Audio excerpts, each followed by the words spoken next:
Muli ay magandang araw po muli sa inyong lahat, mga kaibigan.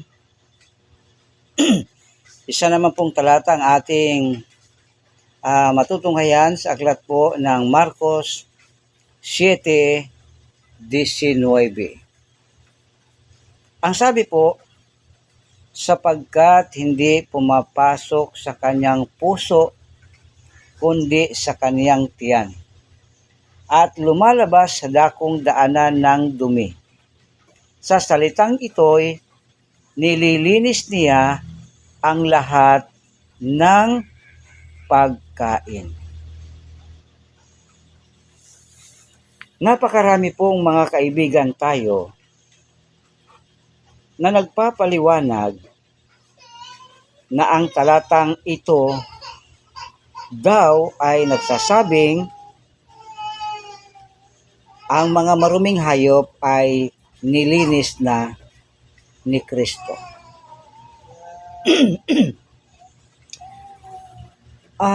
Hindi naman natin kaagad-agad masisisi ang ating mga kaibigan sapagkat marahil ay hindi lamang natin ito na suri ng maigi at marahil ay hindi naman natin alam ng lubusan ang Biblia.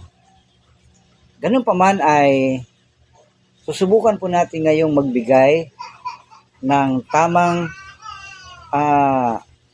pagpapakahulugan. Mahal kong mga kaibigan.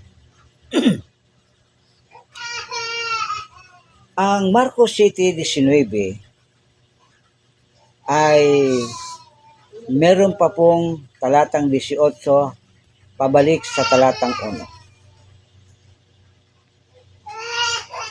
So, mahal kong mga kaibigan, lagi po nating tatandaan sa pag-aral ng Biblia ay meron pong tamang procedure. Ang tamang procedure, mahal kong mga kaibigan, una, sino po ang nagsasalita? Pangalawa, sino ang kanyang kausap? Pangatlo, ano ang pinag-uusapan? Pang-apat, anong kultura mayroon sila? Panglima, kailan ito sinabi? Pang-anim, saang lugar ito sinabi? At ano